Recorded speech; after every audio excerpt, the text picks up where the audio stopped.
This is actually the first indoor solo gallery show I've had, so I'm really excited to show these works. What we've got around in the space is a mix of some of the large-scale sheet works which I have exhibited before, but there's a lot of brand new work. The works hanging on the walls you'll see around are either poured straight onto stainless steel or onto wood. So it's the first time I've experimented with applying the bioplastics I make onto surfaces. Something quite different about my work is that I, as well as making the works, I actually make the materials. So lots of artists, when they're working, they might work with ceramics or paints, and there's eons of experience to draw on about how to use those.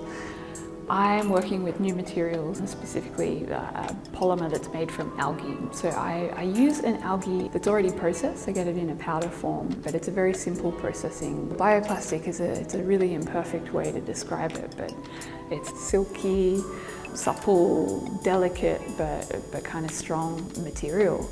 The beauty of it is that it can be completely degraded and recycled. So while these works are stable in the gallery, and they will be relatively stable for the foreseeable future that we're going to see, they're not going to stay around for lifetimes upon lifetimes. And if they get out into, for instance, a natural environment, they degrade.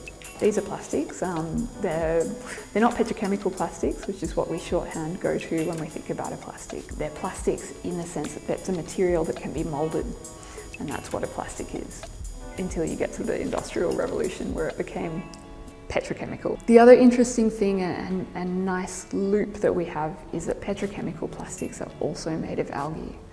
They are made of fossil fuels, which are microalgae that have been compressed for millions of years. The only problem is that we don't have that much of these very, very ancient fossil fuels, and it's pretty destructive to keep ripping them up. In 2020, just before the pandemic, I spent a lot of time in Morocco looking at the supply chains for the seaweeds that I use, making sure it was renewable and sustainable, and the processes were all really well managed, and they are. So this is a plastic that comes from algae, just like petrochemicals, but it's a renewable, sustainable type.